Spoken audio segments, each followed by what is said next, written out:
Right then guys, I thought while I'm here, I'm just letting my peg up on the other lake settle. I thought I'd show you the carp lake and give you a bit of a quick review on this one as well, you know. Now, by the look of it, he's been out doing some work around the trees on the island and what have you.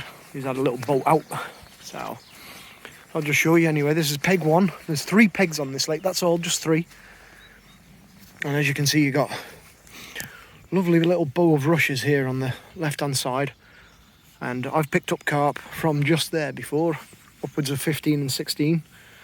They do cruise right around the near margin, all the way up and around. And you get some lily pads here on the right hand side.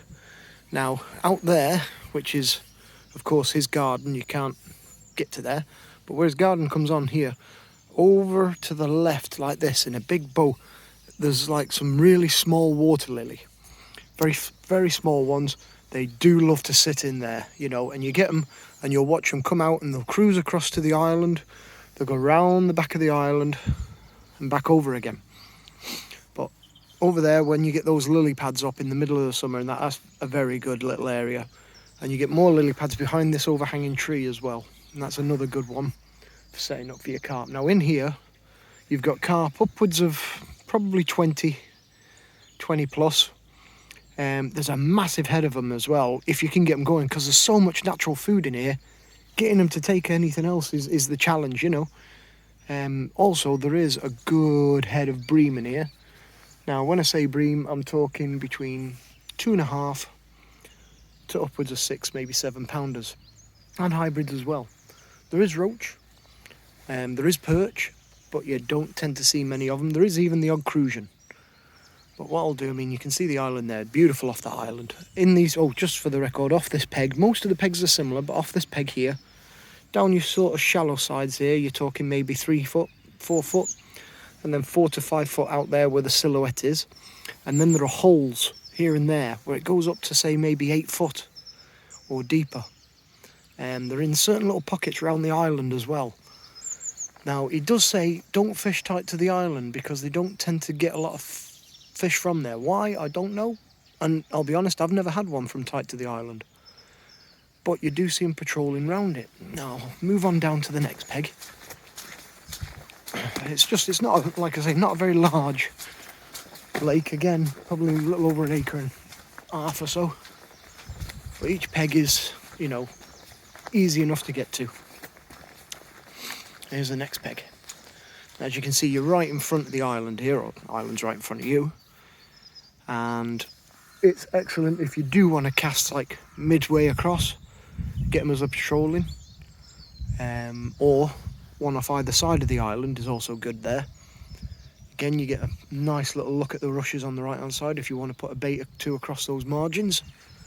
And then you got the overhanging trees here on the left, and they do hang out in these trees big time. Again, I've fished this one. I've had more fish off the top in this peg than anywhere. Maybe because it's a bit more shady, a bit more sheltered. There's a lot more tree life around it. As you can see, again, you're totally sheltered. There's very little breeze getting on this lake, especially if it's coming from behind you. You know, I mean, there is a bit of a cross breeze today coming from that direction. And yeah, it's flat calm. Now, there is some sort of bubbling action going on over there. I'm going to have a look at that when I get round to the last peg. But in this peg again, 4 or 5 foot, look at that, little rise right in front of me, little fish. 4 or 5 foot again right in front of you here, all around there, but again with the deeper pockets around. And it's well worth putting out a lead and just finding them. It is quite a silty bottom, you know, it's quite a dirty, muddy clay, if you will. So when you use your leads, I would suggest maybe flat bottomed, and not too heavy. You don't want to sink right through to it. And then I'll move on round here to the last peg on the lake. It's a little bit further round. So you're always out of anyone's way, you know, and in fairness to Mickey, never allows more than you should anywhere on any of these lakes, so you're never going to be crowded. There's the outflow. You can see how it's all sheltered and everything as well, like, you know, it's beautifully sheltered. Never want to get out of the wind and that on a windy day, or even out of the sun if it's too baking hot. This is where to come. This peg is beautiful peg. You got a nice wide open area, and I don't know. I'll try and zoom in on that. There's some bubbles there. There, you see that? A few bubbles appearing there. Maybe a carp getting its head down. But that's where I've had a few, is off this dogwood here, you know, these willows, salix willow and alders. You get quite a few carp patrolling all around this sort of area. And I've had quite a few of them out of here. I've had a beautiful ghosty out of here, about 17 on this peg. And then over here again, you got more of your salix and what have you. And again, off here I've had them. I had a hell of a day fishing for bream on here, like with the float rod.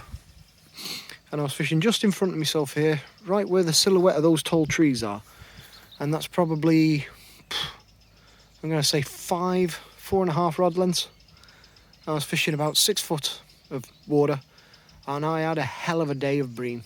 Really good day for catching good bream. Biggest ones I had were probably 4.5, maybe 5, but lots of them. And then I had the carp rod set out just here to the right of me, down this margin, and that's where I was picking up. I had, I think, 2 or 3 carp that day as well.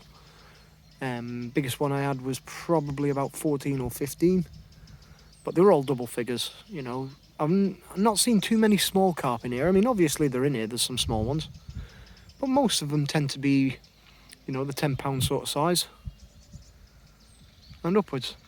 So yeah, it's well worth the bash. You know, it's a good little lake and well sheltered, as you can see again.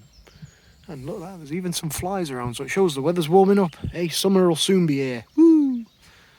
A nice little coot over there making his way to the island. And another little fishy rising. Not seen too many carp moving. Like I say, see those bubbles coming up there? That might be a carp having a grub around. But in the summertime, you see them cruising up and down this lake everywhere. And if you do, get your dog biscuits or your bread or anything like that on the surface, you will have fun with them. You will pick them up. Now there, I can't zoom in on that, it's a bit too far, but off that far tree over there, there's a flurry of bubbles. I'll just see if I can zoom in on them.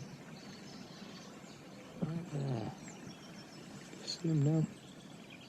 Right there. Flurry of bubbles coming up off that point. So yeah, you never know, there could be a couple of carp having a bit of a munch here and there. It is tempting me now, but I'm having a good day up on the other lake so far, so I'm going to stick with that, having some good cruisions. But I thought I'd just show you this one and let you have a gander at this lake and its pegs and what it's like. And sometimes it's well worth it. Did you see that one over there then off that point? I think it was a fish. It could have been a bird getting out, but I don't see any birds. I've seen the birds going across that way, but you never know, that could have been a carp having a roll. Right, I'll leave it at that. So, chirry bye and tight lines.